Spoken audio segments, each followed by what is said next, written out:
प्रत्येक जिले में एक सीनियर आईएएस को लगाया है भ्रष्टाचार की जांच कराने, क्या कहेंगे? देखिए, ये जितनी भी प्रयास सरकार कर रही है, ये दिखने में बहुत अच्छे प्रयास लगते हैं, लेकिन सवाल ये उठता है कि जो अधिकारी या जो पुलिस या जो थाने जनता की सुरक्षा ही के लिए बने हों, अगर वही लूट करने लगेंगे तो जांच भी कौन करेगा?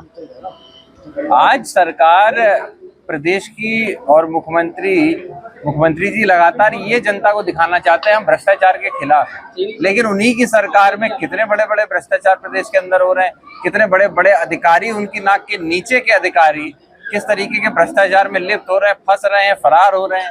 ये सारे सवाल या निशान उन पर उठता है।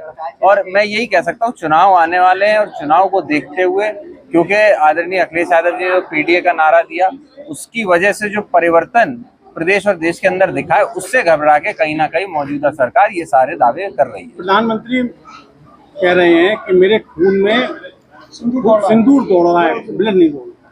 देखिए, प्रधानमंत्री जी जो भी बातें कह रहे हैं, जिस ऑपरेशन की बात हो रही है, जिस मुद्दे पे बात हो रही है, जनता जानना चाहती है। शुरुआत से शुरू करें तो कहाँ पे सरकार की या प्रशासन की क्या क्या चूकें रही हैं।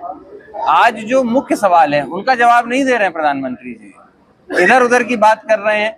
ये जवाब क्यों नहीं दे रहे कि आज जब बायलैटरल बात होती है तो दो देशों के अंदर जब बात हो रही, किसी तीसरे को नहीं आना चाहिए। वहीं पे अगर एक देश के राष्ट्रपति 8-8 बार मीडिया के सामने, एक बार 2 बार गलती मान सकते हैं, 3 बार मान सकते हैं, लेकिन उसके बाद 8-8 बार आके अगर ये बात कह रहे हैं, अमेरिका के राष्ट्रपति डोनाल्ड ट्रंप कह रहे हैं, बार बार ये बात कह रहे हैं कि मैंने जंग को रुकवाया, तो इसके ऊपर सरकार खुले तौर पे, प्रधानमंत्री जी खास करके खुले तौर पे क्यों नहीं बोलते हैं?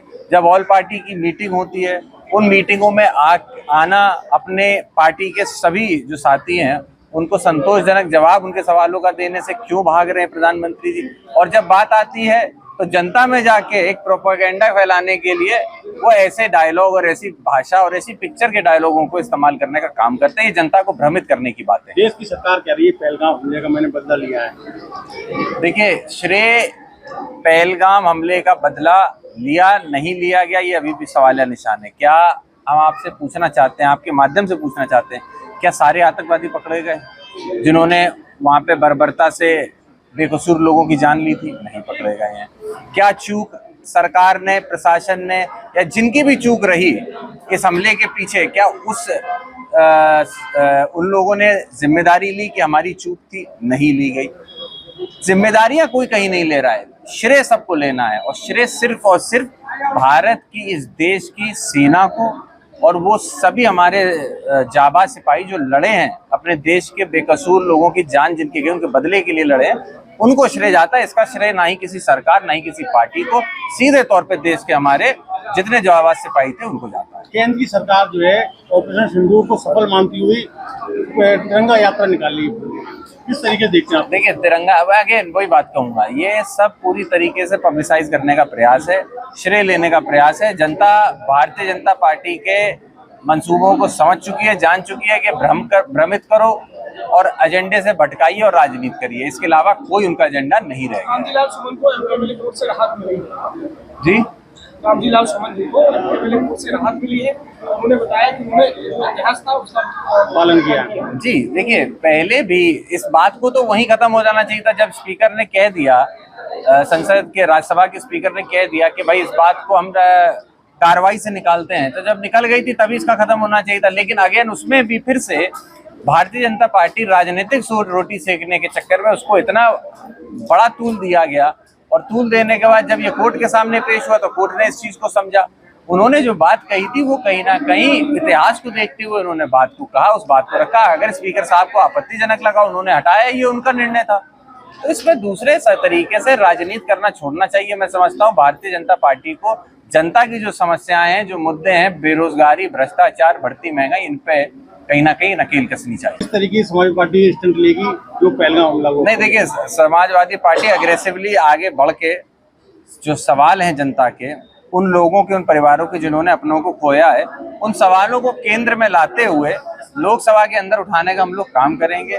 साथ ही हम लोग प्रयास ये भी करेंगे कि जो विदेश नीति है हमारी, उसको लेकर के भी स्पष्टता सरकार बात करे, क्योंकि जहां अब ऐसे हमले होते हैं वहाँ पे अपने देश के साथ जहाँ बोला जाता था कि पूरे दूसरे दुनिया के देश हम लोगों का लोहा मानने लगे, जब ऐसी घटना होती है तो कितने देश अपने साथ, इंडिया के साथ, भारत देश के साथ खड़े दिखाई दिए। कितने लोगों ने या कितने देश के प्रतिनिधियों ने सामने आके इस बात को कहा कि हम भारत देश के साथ है। ये भी एक आत्मचिंतन करने का वक्त होगा। तो मैं समझता हूँ इन मुद्दों को हम लोग लोकसभा में उठाने का काम। राष्ट्रीय अध्यक्ष समाजवादी पार्टी के छिबरामऊ का एक मामला है कि एक महिला की मौत हुई अस्पताल में, उसका बवाल हुआ।